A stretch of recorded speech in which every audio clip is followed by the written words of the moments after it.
Yo, what's up guys? Magandang gabi sa inyo lahat. Ngayon po ay unang araw ng taong 2026, January 1, pero sinalubong tayo ng maulan na bagong taon. Dahil bagong taon naman, gusto kong pag-usapan natin, talakayin, yung mga pangako ni Bongbong Marcos na napako. At ang matindi pa nito, imbis na matupad niya yung kanyang pangako, ay kabaliktaran ang ginawa. Ito na yung pinakamaraming pangako na kandidato na presidente sa talambuhay ng eleksyon. Siya na, hindi kagaya ni Tatay Digong, 3 lang yung kanyang pinangako. Pero mas marami pa siyang ginawa. Kahit na hindi niya pinangako, ginawa niya ng mas maganda. Dito kay Bongbong Marcos, parang ang nakita natin pinangako niya na lahat manalo lang sa eleksyon. Maging presidente lang, ipinangako na lahat. So naglista po tayo ng kanyang mga ipinangako dati. Naglista tayo ng ilan at ito iisa-isahin natin, ano? Okay, number 1, unahin na natin tong Communist Party o mga rebelde. Naalala ko sa kanyang interview, ang sabi niya, aba, kapag inaaway nitong mga rebelde ang gobyerno, ituturing natin kaaway itong mga rebeldeng ito at mga komunista na to. Yung Communist Party of the Philippines at mga NPA, iisa lang ang linyada niyan iisa lang ang ugat na dinadaluyan yan So, iba ang nangyari sa kanyang mga pinangako tungkol dito sa mga rebelde. Diba sinabi niya, ituturing niyang kaaway? Ngayon, kaaway niya ba itong mga komunista at mga NPA? Magkakampi nga sila, di ba? Para durugin ang mga Duterte. Di ba? Kabaliktaran ang ginawa So, yung pangako niya, talagang hindi niya tinupad at kabaliktaran pa nga ang ginawa at meron ngang latest report dito sa NPA versus mga sundalo kung saan tinambangan itong grupo ng sundalo at 2 ang namatay. At wala nang restback. Wala pong restback ang mga sundalo. Kumbaga, hinahayaan lang ito ni President Bongbong Marcos na magkamatay ang ating mga sundalo. Biruin mo, buhay ang binubuwis dito. So, ang nakikita ko, wala pong katarungang nakakamit itong mga nagbubuwis buhay ng mga kasundaluhan dito sa Pilipinas. So, sablay po ito, ligwak itong kanyang pangako tungkol sa mga komunista at mga rebelde. So, ang ikalawa ay itong WPS. Sinabi niya dati nung panahon ng USSR versus USA na dati talaga kailangan mong pumili kung saan ka papanig noong panahon na yan. Pero ngayon, ang sabi niya is diplomatic relationship ang dapat ipairal at ang polisiya ng gobyerno ay dapat independent. Yan din yung speech niya sa United Nations nung bago pa lang siya bilang presidente. Pero ano nangyari dito sa West Philippine Sea? Hindi pa pumanig siya sa Amerika. So hindi po yan independent policy na ipinangako niya at yung isinagot niya sa mga questions sa kanya nung interview. Ang ginawa niya, dinemonize niya ang China. Dahil yan siguro ang gusto ng Amerika. So, yun ang sinunod niya, yung Amerika, dun siya pumanig. At nung pinalalabas nila na masama ang China, ididikit naman nila ngayon ang mga Duterte sa China. Itatag na pro-China ang mga Duterte para masiraan. Yun po ang purpose. At the same time, siyempre, may dollar ang Amerika. So, alam nyo na, kaya sila kumampi dyan sa USA. So, itong pangako na naman Yung mga isinagot niya sa katanungan sa kanyang interview dati, nung kampanya, hindi rin po tinupad. Tinanong din siya tungkol sa korupsyon. Ang isinagot niya rito, abay, sa tungkol daw sa korupsyon, dapat ang mga iuupo ng mga cabinet member ay yung mga malinis, mga wala talagang record na korupsyon, walang bahid. Tignan nyo kung anong mga inappoint ni Bongbong Marcos. Di ba't mga politiko ang inappoint niya? Baliktad eh. At tignan nyo kung gaano kalala, katalamak ang korupsyon ngayon. Imbis na sawatahin niya, labanan niya ang korupsyon, siya pa yung may pinakamalaking insertion. Which is sabi ni Saldico. So, wala na naman itong pangako niya. Pinangako niya rin itong research and development at kaugnay dito yung balik scientist. Meron bang nababalita tungkol sa research and development? Pinupondohan ba yan? At yung balik scientist, asa na yung sinasabi niya na pababalikin niya raw yung mga scientist na nagtatrabaho sa abroad imbis na pakinabangan ng ibang bansa yung mga kababayan nating mga genius, tayo dapat ang makinabang. Wala na rin pong balita tungkol dito sa research and development na yan. Tungkol po sa siguro sa medicine, tungkol sa pagre-research sa medicine at sa agriculture, talagang magagamit natin yung mga kababayan natin na mga genius. Kaya lang wala po. Wala na pong balita dyan. At dito naman sa build ni Tatay Digong, sabi niya mas palalawakin pa, mas pagagandahin niya pa kaysa sa build. At gumawa siya, nagtayo siya ng Build Better More, BBM. Pero ano nangyari doon sa Build Better More? Ang nangyari po ay budol man. May kapa pa siya eh. Ginawa pong superhero itong si Bongbong Marcos ng mga netizen. Kaya lang ang pangalan ay budol man. Wala po itong build. Hindi po ito natupad dahil ang mga proyekto ni Bongbong Marcos ay ghost project. Siya yung may mas maraming insertion eh. Di mas maraming ghost project, 'di ba? Tapos dito po sa tinatawag nating MSME, itong micro, small, medium entrepreneur. Susuportahan niya raw yan, yung mga maliliit na negosyante. Tutulungan daw niya itong mga maliliit na nagninegosyo. Ang latest po ngayon, yung mga namumuhunan po ay umaayaw na eh. 'Di ba? 'Di ba wala na pong mga investor? Nag-aalisan yung mga investor. Walang mga dumarating na bago at yung mga dapat mag-expand, magtayo ng mga mas marami pang branches, hindi po nag-e-expand dahil dito sa nakikita ng mga negosyanteng malalang politika. Kasama na ang korupsyon. Yan po ang pagtamlay ng mga investors.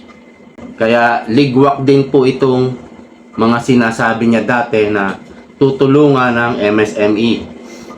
At itong kampanya niya na gagawing unified government. Yung unity, di ba? Kailangan daw magkaroon ng kilusan ng pagkakaisa. Anong ginagawa nila sa Duterte ngayon? Nakipagkaisa siya sa mga komunista, sa mga NPA. Dapat lahat, di ba? Kung yan na yung advocacy mo, wala kang titirahin. Pero pinupuruhan ng mga Duterte. Asan yung unity? Katambal mo pa nga noong eleksyon. Tapos, panay ang... So, budol din po itong unified government na ito. Tungkol naman po dito sa agriculture, inupuan pa niya yan. Isang taon siyang umupo dito sa agriculture bilang secretary. Pero ano yung natuklasan natin? Mga tsokaran pala niya at yung asawa niya, mga sanggang dikit, yung mga nagnenegosyo ng bigas, mga importer, at gumagawa din ng mga hoarding. So, may mga smuggling, mga sindikato rin po itong mga tsokaran niya na involved dito sa bigas, sa palay, sa agriculture, at marami pang ibang mga produkto kung saan ginagawa ng mga illegal na activities. Wala din po ito. Wala din po siyang nagawa tungkol sa agriculture. Meron pa siyang sinasabi na kailangan hindi tayo umasa sa ibang bansa. Dapat meron tayong sariling pagkukunan ng ating pagkain dahil na-experience na natin ito noong pandemic. Pero ngayon, nakikita ba natin na pinapalakas niya ang agriculture? Wale, no? Ito namang pabahay na pinangako niya. 6 million pabahay in 6 years. Ano na kaya ang status nito? Ilang pabahay na kaya ang nagawa niya?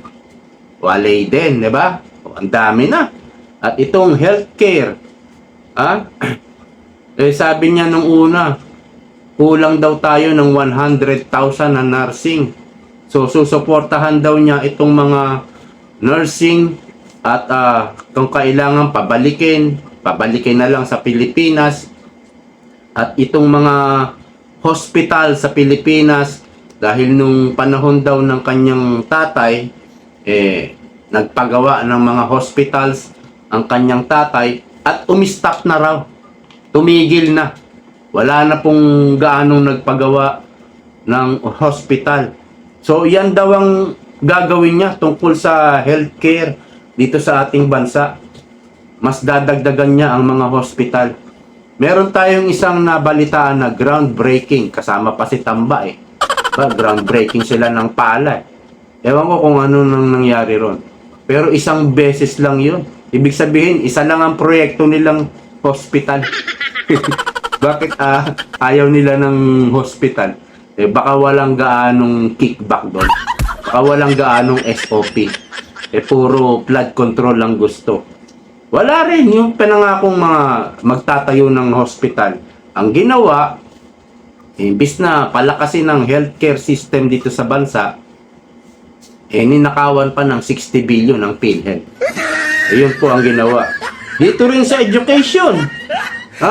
Putok na putok yung naipagawa ni Bongbong Marcos as of dun sa hearing ng Senado, kung saan nabisto na 22 classroom pa lang ang napapagawa ng gobyerno ni Bongbong Marcos. Noong buwan na yon, nung kailan ba naganap yung hearing na yon. So, pagdating po sa education, kulang din po ang suporta ng ating gobyerno. At nung nakaraan ng 2025 national budget, nahigitan pa ng DPWH ang budget ng education for the first time in the history. Kaya, ligwak din ang pangako ni Bongbong Marcos. Dito naman sa energy, yung Bataan Nuclear Power Plant, di ba talagang umuugong yan nung eleksyon? At yan yung dahilan kung bakit maraming bumoto kay Bongbong Marcos, dahil baka meron siyang magawa na mapamura yung pagbabayad natin sa kuryente. At pag nabuksan nga itong Bataan Nuclear Power Plant, baka mas bumaba yung ating babayaran sa kuryente. Wala din. Wala din po siyang nagawa dito sa energy sa ating bansa. At sabi niya, hindi lang naman nuclear power plant ang source ng energy. Meron din po mga windmill, mga solar. Pero sino ang nakinabang dyan sa windmill? Yung unang bahagi ng pagka-presidente ni Bongbong Marcos, yung mga Ayala, oligarko po. Nagtayo sila ng windmill. Ewan ko kung nakalimutan ko na kung saan lugar yun. Yung mga Ayala po, akala natin gobyerno ang magtatayo eh. E di, ganun din yun. Hindi rin mapapababa ang singil sa kuryente kung oligarko ang may-ari. Si Ramon Ang, nagtayo din siya ng solar power plant o solar plant, tawag ba dyan? At may mga battery na malalaki. Oligarko rin po ang gumawa ng karagdagang source ng energy natin. Hindi naman ng gobyerno. So wala rin mahihita ang taong bayan. Hindi rin mapapababa ang singil sa kuryente. At dito naman po sa water, sabi niya, meron tayong water crisis dito sa ating bansa. Ang gagawin niya raw dadamihan niya ang paggawa ng dam, 'di ba? At doon sa dam, doon na rin kukuha ng pang-irigasyon at makikinabang dito ang mga agriculture. Wala din naman tayong nababalitaan. Wala pong update tungkol sa mga ipinapagawang dam. Meron siguro, pero alam ko nung panahon ni Tatay Digong, merong pinapagawang dam na inabot na ng kanyang pagbaba sa pwesto. Ewan ko kung itinuloy ito. Wala rin naman tayong nababalitaan na may bagong dam. Meron bang bagong dam? Dapat ibinibida yan ni Auntie Claire. Wala rin po. Kaya dito po sa mga naipangako ni Bongbong Marcos, napakadami. Pero wala rin pong nangyari. Yung war on drugs, hindi ko alam kung ano yung sinabi niya dito tungkol sa war on drugs. Pero sa mga ipinangako niya na napakarami, wala po tayong wala kong maisip na natupad na pangako ni Bongbong Marcos. Wala talaga.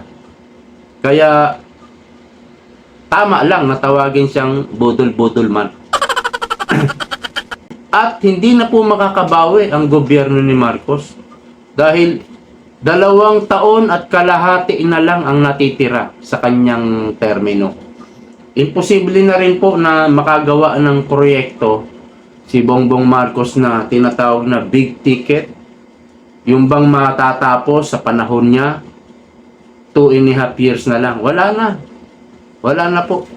Itong Build Better More, wala na rin po ito. Di ba hindi na nababanggit ito? Nababanggit pa ba ito sa DPWH? Ito ang Build Better More ng... Wala na eh. Di na. Budol-budol man na lang eh. Yan lamang po sa ngayon. Maraming salamat. Happy New Year po sa inyong lahat. Bye-bye.